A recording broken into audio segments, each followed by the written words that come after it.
Pretty much every comic shop has a dollar bin or a quarter bin, basically a bin to get rid of things. But is that good? Let's talk about that.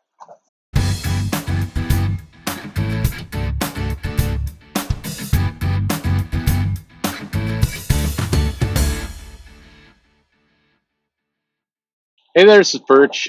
In these troubling times of retail, you can always tell when a store is in deep trouble. And it's because they start putting up the 75% off, or the big bright yellow and red, we've got a sale signs. I mean, those are never a good thing. Do you notice how when you go into like Neiman Marcus or Tiffany's, well, maybe, I don't know, if you these regular places that you shop, I don't know, I still like going to the mall and walking around. I enjoy seeing what other people are doing to kind of market and promote their stuff, and it's a good atmosphere up here in this area. It's raining a lot of the time, so it's a good place to get some exercise in, even if you can't be outside, or maybe just man up and put a coat on. That's an alternative too. But you can always tell in the mall, you're like walking by, and there's Tiffany's, and it's got a guard by the door, but there's no big sign in the window like, hey, come in here, diamonds 80% off, has to go. You don't see that. If you go down the way a little bit more, you got your Williams and Sonoma, you got your Apple store. Those, if there's a sale going on, it's a very subdued sale. Like, have a very, very quiet little sign to the side, sale. But it doesn't lift the price. It doesn't say like everything must go or any of that. But then you go down a little bit further and you got your Gymboree, or you got your Payless shoes or whatever. And there in that, Payless not a business, but you get these signs like blanketing the entire window. I always think that they put these signs up and it covers all the glass in the window, so you can't even see in the shop. And then I think there's nothing. They're selling drugs in that shop.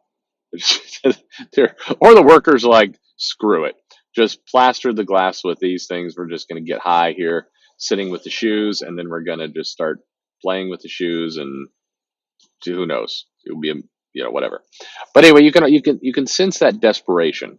And what's interesting about the human mentality and shoppers is that if you think something is worth a lot of money and valuable, if you believe that it's valuable, you will want it more. You'll pay that money. There's this natural instinct to want to be attached to things that are perceived to be valuable. I mean, look at a Tesla. Tesla is a car, certainly, and it's 100K to get a really nice built out Tesla, a good one, and you get inside of it, and it's like it feels very plasticky. There's parts of it that are fine. I mean, it's a nice car, but it's got the illusion of like, oh my God, you have to buy this. It's Tesla. It's got the logo. And I haven't driven around it. It's fine, but I mean, you could buy a Porsche for at least 30% less than that, and that's probably I mean, if you really stop to think about it, it's probably a car you want more, but Tesla has that illusion to it.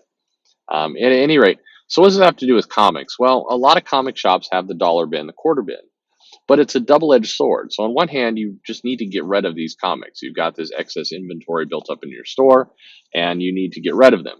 But on the other hand, as soon as you start putting comics into the dollar bin or the quarter bin, then it sends a message to the people buying these comics that these comics are garbage. And in some cases, maybe they are. I mean, there's a reason that you've got them on hand, they didn't sell, and you're trying to get rid of them. But it sends it's not like you put it in the dollar bin and people are like, "Ooh, wow, that's a great bargain for this really good story. I think I'll invest my money now." I was having trouble before investing my money, but now I'm going to put that money down and buy this complete run of uncancelable wasp that you have in the plastic here bundled up.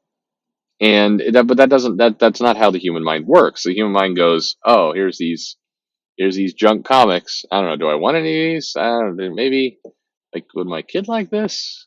They like to do crafts. Maybe they could cut them out and do some like paper mache, or could I get this? Could I get this? How much paper is in this comic? Could I have a better deal just buying paper at Staples? This is the kind of thing that people start to think through, which is not the thought process you want when people are coming into your store. You want people to think, hey, I want a comic. Comics are good. This story is going to entertain me. I don't mind paying this cover price because I'm so excited by the story. It's something I need to have, or I'll put it into my collector box, and that'll be great. So I mean, that's the mentality you want. But the quarter bin, dollar bin phenomenon is not going to give you that. It's going to give you it's clearly a fire sale approach to your comics. So, in a lot of cases you have to do it. I've definitely done my share of bundles and discounts and other things for comics, but I'm always a little cautious. What you got to be very careful because you want to sell these things, but you do not want to give off the stench of desperation. And unfortunately, for a lot of comic stores out there, desperation is exactly the position they're in. They are desperate. They are hanging on month to month. They are praying that every new event is actually going to somehow spark some revolution of Halo sales. I mean, like Civil War did, like Secret Empire and the Dark Reign and all that stuff did. A lot of people bought more comics than they were buying before, like the Ultimate Universe did, like at various times, like Blackest Night over at DC did. Absolutely, it had that effect. Somebody asked, somebody I can't remember who now. Somebody asked on Twitter, "Hey, would you consider Blackest Night one of the biggest DC events? Would you consider a crisis event?" Now, my answer is no. It's not a crisis event because it didn't have the word crisis in it. That's pretty much how DC does its thing, and it didn't deal with a multiverse or anything else, which is what crisis stuff typically deals with. But it was it one of DC's biggest events? Absolutely. That thing sold incredibly well. It was a beast. It brought attach rate up for people buying similar titles and all the rest. So that's good. So comic shops are desperate for more of those. And the problem now is they look out onto the horizon and are like, well, I don't know. City of Bane, I hope. Batman's already selling pretty well, so hopefully they'll just boost it up 10%. We'll kind of do that, and then God, please give us the Bat Cat wedding already, so we can have that event in the stores. USA Today will do a story, and people come on one. Please, can we get to that soon?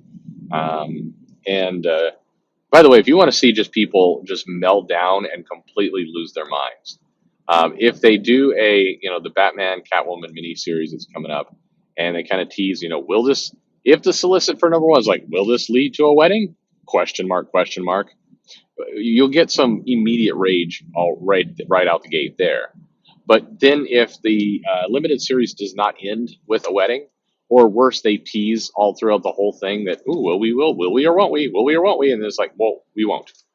You're just going to see, fans certainly mad, but retailers are going to be like, you son of a bitch. There's going to be just that, I did a video on rage at one point. That is going to be a rage moment that will be up there with erasing Spider-Man MJ's marriage of just, tease, Charlie Brown football, yanked out, tease again, you can't do it. But comic stores desperately need help, and the challenge they have is that when they ask for help, when they tell people like, hey, I need help, I've got to go fund me, I've got this sale going, I've got this desperate need for cash, the reaction is often that they get less. Fans, or not fans, but buyers, customers see that stuff and they immediately start looking for a new comic shop because in their heads they're like, well, this one's got the sickness, and so like The Walking Dead, pretty soon we're gonna have to come in here with a shotgun and shoot it, before it gets up and starts lurching around and infecting others. So let's start finding our new comic shop and keep our eye on this one with our shotgun ready. That's the mentality people have. So comic shops need help, but they need help without making it look like they need help. It's a really screwed up situation. Certainly true with retail in general, and that's where it sits. Not good. But anyway, that's why it's a double-edged sword. I think it's a necessity. You have the dollar bin, you have the quarter bin, you have the sale stuff, but it has to be handled carefully because if you don't, it can easily cause the opposite reaction. But what do you think? Do you have those in your store? What's the reaction in your shop? What do you hear? And how do you feel when you see these things? Let me know in the comments below. Like, subscribe, bell for the notification, Twitter, Comic Perch. I have no Instagram or TikTok. I have a Facebook that says shop. Yeah, that's about it. Anyway, thanks for listening.